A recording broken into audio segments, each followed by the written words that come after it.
Amen. Shalom to the elect of the nation of Israel. First and foremost, I'd like to start this lesson by giving all praises, honor, and glory to the Heavenly Father and His only begotten Son, Yahweh, Bahasham, Yahweh Shai, Bahasham, Brachah, Kodash. Double honors to the elders and apostles of Great Millstone who rule well and taught us this 100% truth. Salutations unto the 144,000 doing the work of the Lord in all truth, honor, and sincerity. And shalom to the 1/3 men, women, and children who believe in this word being taught unto them. Shabbat, I'm Nawah Allah. I'm back at you with another video entitled Remain Optimistic. Alright, to the best of our ability, we have to remain optimistic. Let's do a quick Google search. Let's see what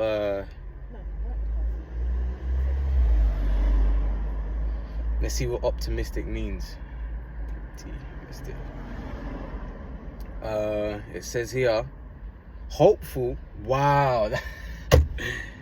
Hit the nail on the head, man. Hey, I'm gonna just close out the video. So look, no, I'm joking.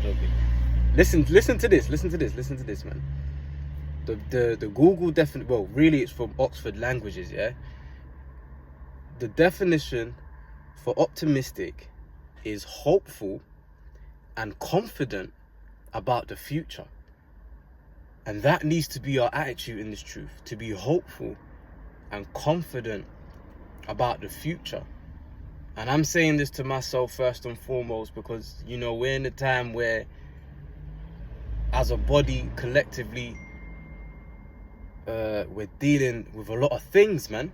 There's a lot of things that's happening, and you know, really it's to build us up for the times that are ahead of us. Jacob's trouble. Because remember, I bring out two scriptures on that. You know what? Let me go to the blue letter because I want to see what it says in the NLT as well. So I'll start with Daniel 12:1. Daniel 12:1 says, and at that time shall Michael stand up, the great prince which standeth for the children of thy people. Michael's a very, very great archangel. You know, I believe he's like the next in command after Yahweh Shai, if I'm not mistaken. Alright. I feel good. And I believe he's the angel of war, if I'm not mistaken. Been a while since I've gone through, you know, the different angels and what they do. Like, you know, you got Raphael, Rapaya Allah. He's the angel sent for healing. You know. And at that time shall Michael stand up, the great prince which standeth for the children of thy people, and there shall be a time of trouble, excuse me, such as never was since there was a nation, even to that same time. And at that time thy people shall be delivered, everyone that shall be found written in the book. Okay? And that's talking about the times that we're heading into now. Jacob's trouble, great tribulation, wars, alright, famine, the sword, death, destruction. These things are imminent. Let's see what the NLT says. At that time, the archangel who stands guard over your nation, at that time, Michael, the archangel who stands guard over your nation, will arise. Then there will be a time of anguish greater than any since nations first came into existence. So in the NLT, it's literally it's telling you that this time of anguish is going to be greater than any other time of anguish in history, because it says then there will be a time of anguish greater than any since nations first came into existence. But at that time, every one of your people whose name is written in the book will be rescued. Now, the only ones that's going to be found written in the book are the elect of the nation of Israel, which is the 144,000, followed by the great multitude, the men, women, and children who also believed. All right, because the elect ain't just prophets, man. You got the you know, those that you give a prophet a cup of water, you know, they're gonna be saved too. You know, the helpers of the prophets. You know, hey, I remember in the old spot where my camp, you know, the particular camp that I'm in used to be at, we had these two Northern Kingdom women, and they came up very respectful, very polite. They didn't just butt in like a Southern Kingdom woman may have done. They waited for us to acknowledge them, and they just gave us a plate of food, and that was some nice food, man. And when I told you, yeah, that day, hey, I was hungry, bro. I was hungry, bro. And at that spot that we used to teach at, them times that I wasn't even teaching, I was on the other side, you know. There used to be a demon, right? He would come over with his hot dog stand, and he's just cooking pork right opposite us, and we'd be smelling that bullshit, man. And, you know, so we had to deal with that.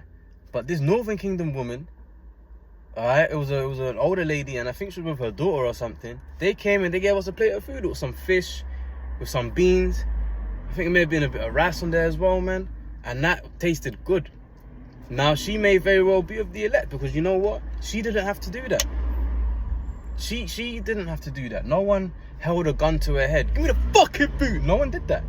She did that out of the kindness of her own heart. And, you know, the thing about doing the work, when you be in a particular spot for a particular amount of time, people, they start to know your face and know who you are. They kind of associate you with the guys that wear the long garments and scream precepts, you know.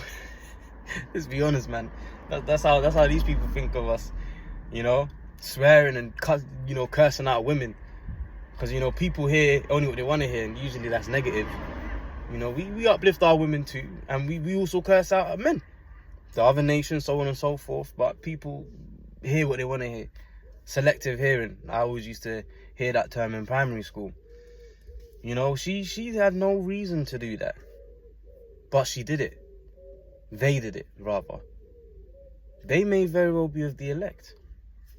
You know? Now, yeah, that kind of sidetracked a little bit, but it was all through the Spirit anyway. So the other scripture I wanted to bring out, and yeah, really the reason why I even brought out Daniel 12:1 is because, as I was saying, you know, the title of the video is Remain Optimistic, but then we're catching hell at the same time. But the reason we're catching hell is because of what we just read in Daniel 12:1. We're heading into the worst time in human history, and if we're going to make it through that, because a lot of people are going to fold. Remember the Crown Vic, yeah? You had loads of people talking about, you know, I ain't going to, you know, I ain't going to roll the sleeves up, yeah? But then the moment they started taking away certain goodies, you know, you want to go to the nightclub, you got to roll the sleeves up. You want to go on holiday, you got to roll the sleeves up. Gradually, people started to roll the sleeves up. So if people back down on their integrity over minor things getting taken away, can't go to the pub with your mates, so you roll your sleeves up. Well, what do you think is going to happen with the MOTB when it's written in the scriptures, Revelation 13:16, that he ain't going to be able to buy or sell, he ain't going to be able to work, he ain't going to be able to pay bills? Look at that, police using their phone and driving. What a cheeky bastard. But if I had to do it, 6 points. That's why I need to get out of here, man. Fuck these fucking devils up, man. You know?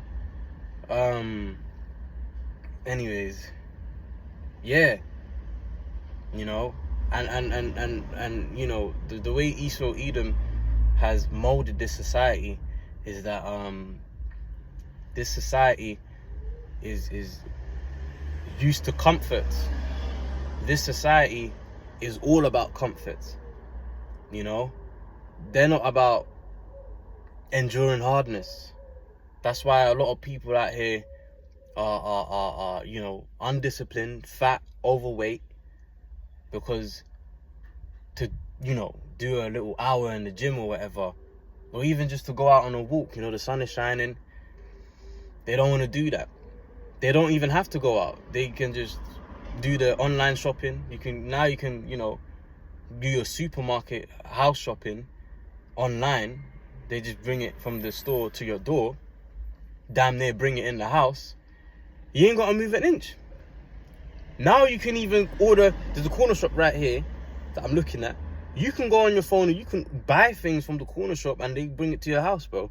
So we live in a society that's used to comfort, but the scriptures tell us that in that time, we're going to have to be as pilgrims on the earth.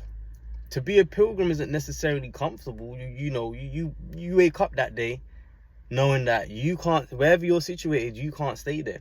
You're just gonna have to go on the move. You're just gonna have to, keep it moving. On a Book of Eli thing. And people ain't used to that. Oh, where am I gonna go? Where am I gonna get my next meal? Where am I gonna lay my head to rest next? That's why the scriptures say that we walk by faith and not by sight. And the Heavenly Father is putting us in particular situations where we have to apply that. So that when we're in Jacob's trouble, it's second nature. It's not like, we've rehearsed it already. Do you know what I'm saying? So that's why the Lord has basically got us on a crash course. But even through that crash course, to the best of our ability, we have to remain optimistic, man. Encourage ourselves in the joy of the Lord, man. The joy of the Lord is our strength. All right? I was on the social media. I was on X last night, actually. And there was a quote that I saw, and I saved it. And it says, I hope I did. 1 minute. Yeah. Now listen to this, Shemaiah. Alright, it says, you relax on a bus, not knowing the driver. You relax on a plane, not knowing the pilot. Why not relax in life, knowing that the Most High is in control? I'll say that one more time. You relax on a bus, not knowing the driver. If you're here in the UK, or in London specifically, you got the Oyster card, or you get your contactless card. Bus driver open the door, beep. You take a seat. If there's a seat, you stand up, right? You're on the bus. You're not thinking, the thought of the bus driver crashing this bus or something tragic happening to the bus is at the back of your mind. You're probably sitting on that bus, chatting to this girl, trying to get some box, scrolling through social media, scrolling through TikTok, or watching a video, watching a movie, whatever the case may be. You're on the phone just talking shit. But the last thing you're thinking is, what if this bus crashes? You're not even thinking of that possibility. You understand? There's one thing I've always said, yeah. You when you just sit in your car, you see a lot, bro. I think I'm about to see a drug dealer right now. In fact, I'm definitely seeing a drug dealer right now. You see a lot just sitting in your car, bro. Trust me. You see a lot sitting in your car, man. Yep, there you go. I mean, I'm a curious motherfucker, man. Yeah.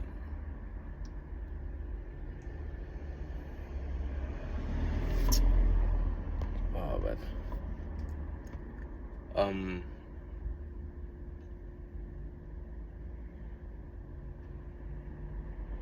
I just like to observe people as well. I'm a very observant person as it is, and I can see him. He's doing. It's funny because see, this is terrible, man. Because I've been watching these guys the whole time, and they ain't noticed me.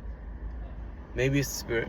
But anyways, that's not important. Now, next one, you relax on a plane, not knowing the pilot. Now, maybe on a plane, there's a bit of a possibility where you might think of the possibility of crashing, especially if you're going somewhere like Babylon the Great.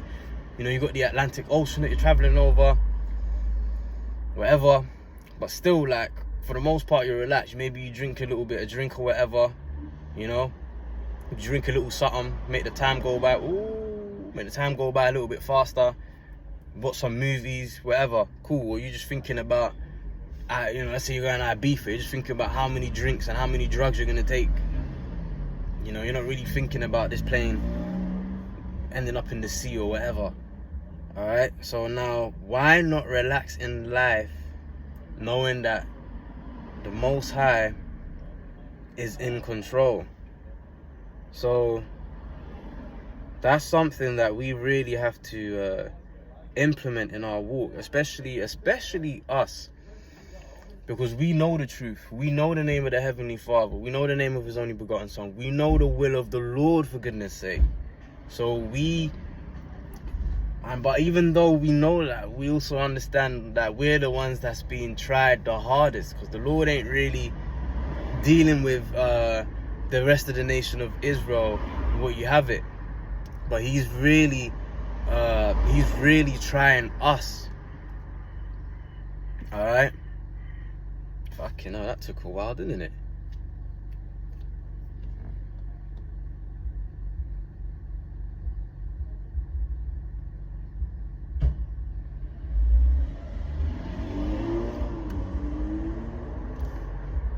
Some two Elamite dudes sold drugs to this Edomite chick, man.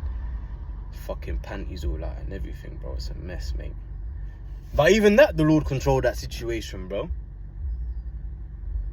The Lord controls everything, brothers, man. And we have to walk around with that understanding. Because even when the Lord is putting certain things on our plate, He's in control of that still.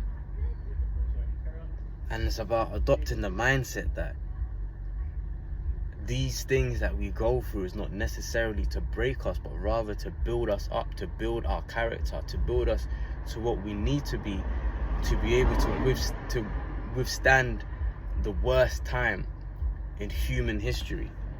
So now let's get Matthew 24 and 21, like I said. And we're going to go back to the word optimistic as well, see some synonyms there too. So this is Matthew 24.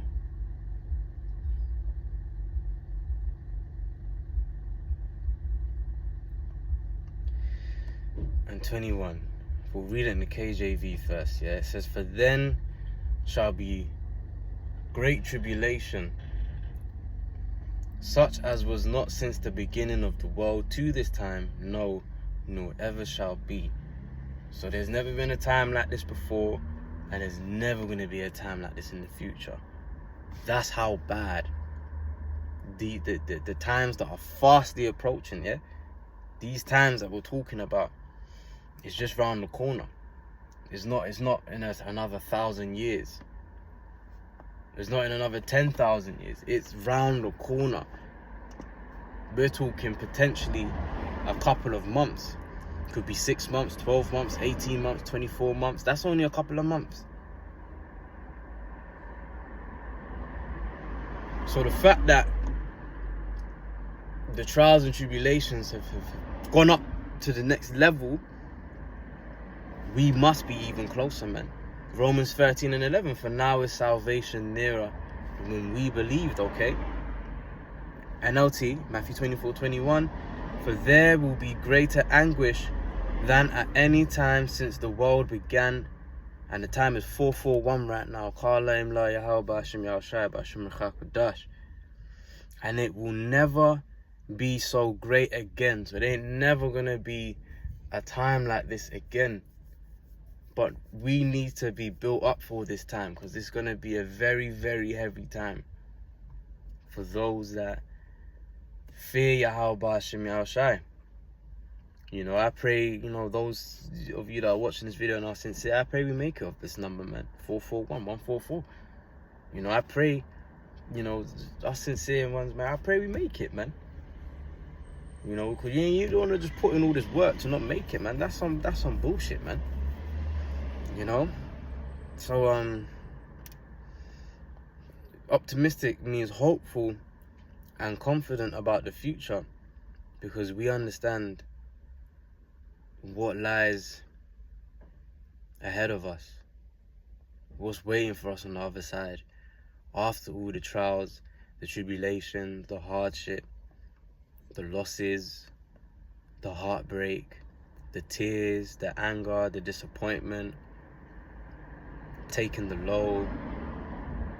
You know, we understand what's there for us on the other side, man.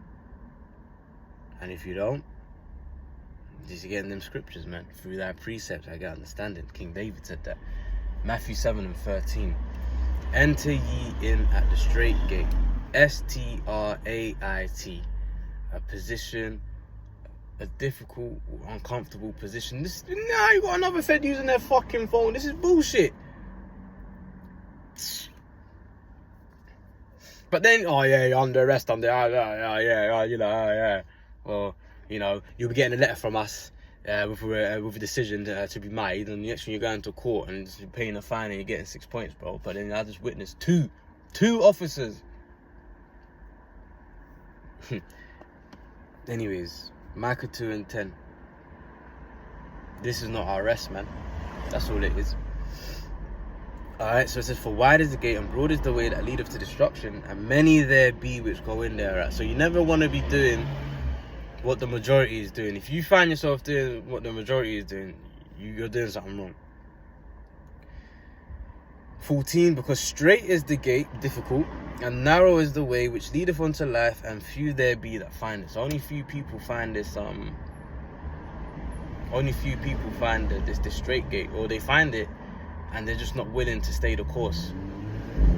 Alright, the scriptures talk about he who endures until the end, the same shall be saved. So it's not about you got 20 years in this thing and you fall out. Nah, bro. You can have 5 years in this thing and endure until the end, and you make it over someone that got 20 years in this thing and fell out. Think about it.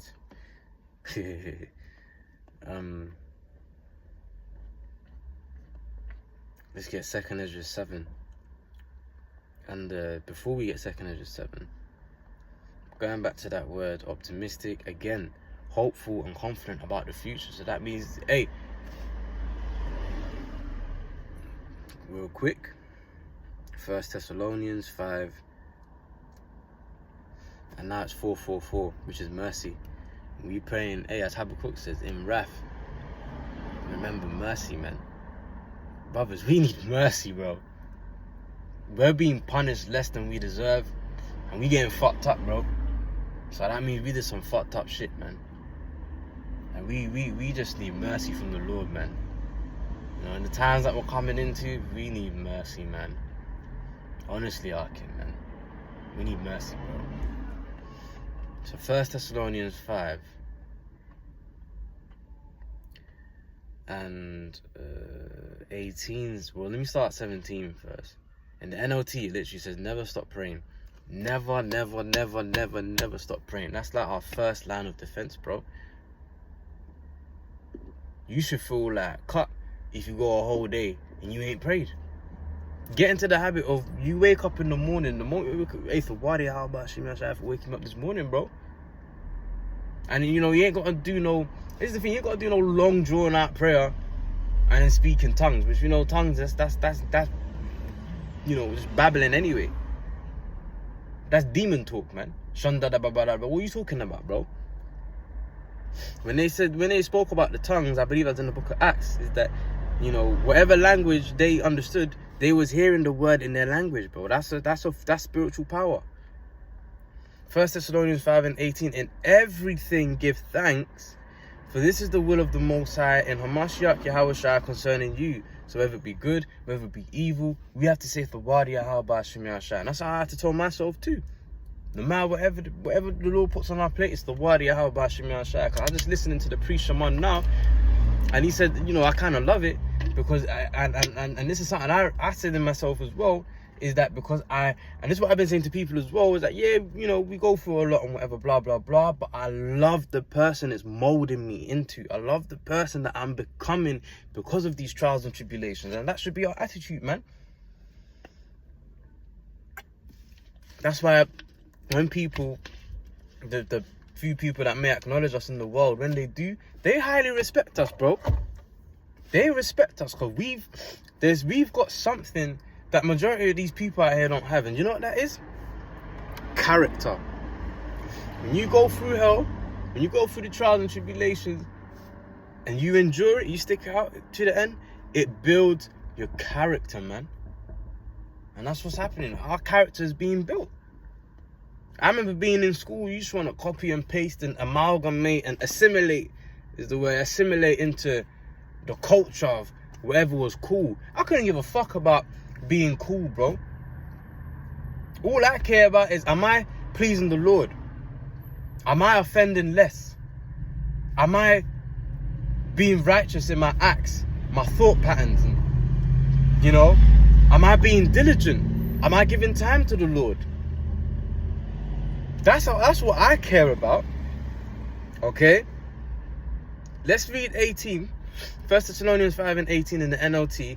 Be thankful in all circumstances, for this is the Most High's will for you who belong to Hamashiach Yahushai. Be thankful in all circumstances, whether it be good, whether it be bad. We gotta just say Thawadi Yahushai. That's his attitude to have. And another thing we gotta understand is that the Lord ain't gonna come through for you when you want him to come through for you, bro. The Lord gonna come through for you when the time is right. The time you want the Lord to come through for you might not be the right time, even though in your head, in your flesh, remember Isaiah 55, my ways are above your ways, my thoughts are above your thoughts. So it may seem like now is the right, no, the Lord knows better than we do. The Lord is going to execute everything perfectly, man. And then when he finally does bring you through the other side, it's going to be Thawadi Yahushai Shai, and you're also going to realize that it came just in time. You know, I was in the gym earlier, and I started thinking about that Ashanti and Ja Rule song, Always on Time. And I've even put it in my notes. I was thinking I was going to do a lesson on that, but I've kind of said it now, man. The Lord is always on time, bro. Ja Rule ain't on time, but Yahweh Shai is always on time. Or Ashanti might not always be on time, because what's the lyrics? Baby, I ain't always there when you call, but I'm always on time. Listen, bro, that's some bullshit, man. Yahweh Shai is always on time, but we have to understand that the on time ain't necessarily our time, brothers, man. We have to understand that. Alright? So now, let's get the contrast, because the contrast of the word optimistic, excuse me, will be pessimistic. Alright, this is what it says. It's funny because this one didn't. Oh, okay, yeah. So the Oxford language definition of the word pessimistic, and people just love a Coke, man. I fucking hate Coke, bruv. I can't drink that drink, bro. Bear, just Coke, bro. That's crazy, bro. It's funny because the first thing that woman's done, she's opened the Coke. Look, and it's the first thing that's happened. Anyways, so like that's just my observant side, man. Anyways, pessimistic, tending to see the worst aspect of things, or believe that the worst will happen, bro. And that's not the attitude to have. Even if things are looking bleak, we still have to find a reason to smile.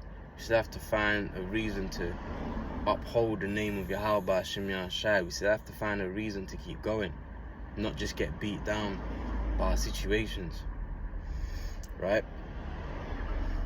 Gloomy, negative, downbeat, gloom-ridden, cynical, dark, bleak. We hopeless. So that means faithless if you're pessimistic. All right. 2 Ezra 7 and 5 and 6. Sorry. There's also another thing. A city is builded and set upon a broad field and is full of good things. This is talking about the kingdom of heaven, right? The entrance thereof is narrow and is set in a dangerous place to fall, like as if there were a fire on the right hand and the left a deep water, and one only path between them both, even between the fire and the water, so small that there could but one man go there at once. And you know, the fire on one side and the water on the other, and you know, the tight rope is like metaphorically speaking, and how hard it is to walk this walk. But as you know, my mindset is nothing worth having comes easy. So if we're gonna get the kingdom of heaven and its magnificence and all its glory and whatnot, we gonna go through some shit for it, bro. You know what I'm saying? The celebrities of this world, they know that in wickedness, we're gonna experience that in righteousness, man. All right. And one only path between them both, even between the fire and the water, so small there, but one man go there at once. If this city now were given unto a man for an inheritance, if he never shall pass the danger set before it, how shall he receive this inheritance? And I said, it is so, Lord. Then said he unto me, even so is Israel's portion.